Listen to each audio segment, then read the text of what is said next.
Well, in the hip-hop world, and we talked about this before the interview, the biggest thing that's happening right now is Chicago rapper Lil Durk has gotten arrested for a murder for hire with a rival of his named Quando Rondo, but in the process of trying to kill Quando Rondo, he ended up killing Quando's cousin.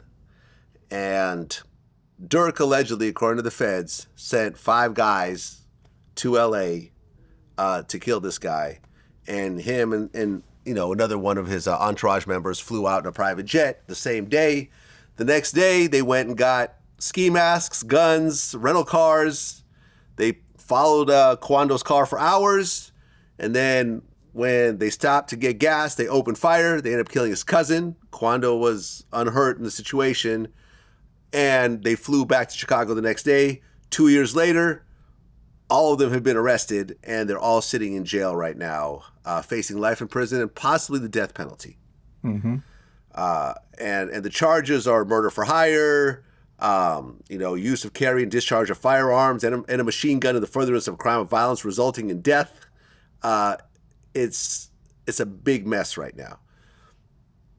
Now, during the time that you were in the Mafia, would there ever be hits that were out of town that people would take a plane to go kill somebody?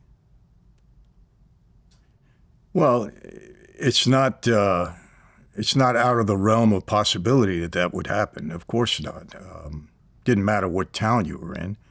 If there was a hit on you, I mean, there was alleged hits on some people that turned informants that I knew. I don't want to mention their names, but and they were out of town.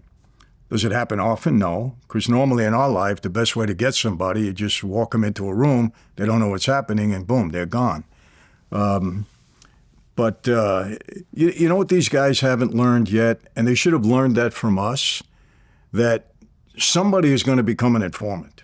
When you got 3, 4, 5, 6 guys, inevitably one of them is going to crack, if not more. Happens every single time. And they didn't learn from what happened to us.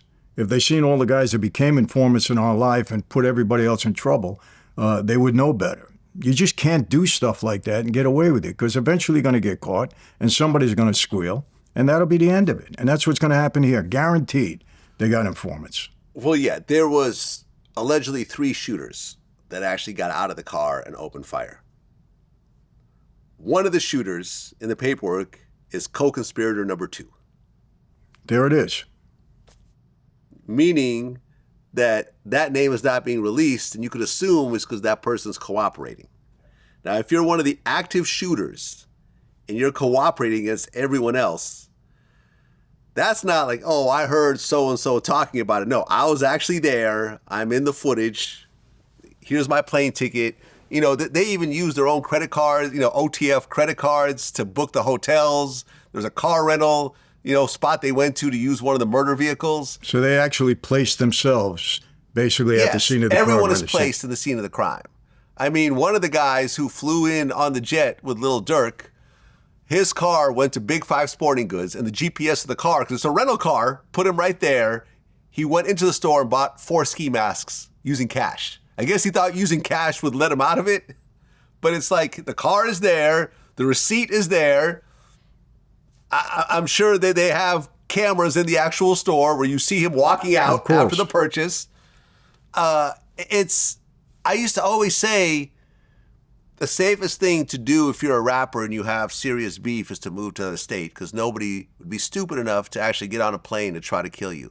And I was proven wrong. Someone was actually stupid enough to send a hit squad out of town to try to kill somebody.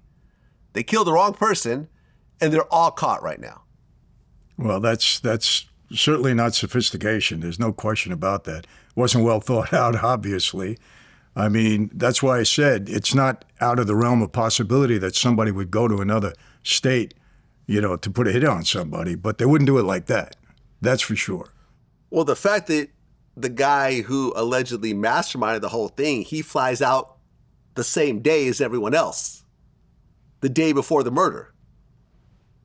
Because he wanted to hear it firsthand, in person, I guess, after it happened. I'm assuming this. Why even put yourself on the same coast? Exactly. When this is happening? At least you could say, hey, I was 2,000 miles away. I didn't know what these guys were They doing. could have learned from Al Capone. St. Valentine's Day Massacre, he was in Florida. Right. You know, I mean... So I don't know what happened. Yeah, I have no idea. Oh, yeah. There's even, in the process of booking the plane tickets, there's a text message from Durk that said, don't book any of these tickets with my name. Well, listen, text messaging, emails, all that's just... You cannot engage in any of that when you're planning something like this. It has to be so low key. I mean, I don't want to, tutor anybody on how to do it. That's not what I'm here for. Right. But I'm saying, I mean, it just, they didn't learn.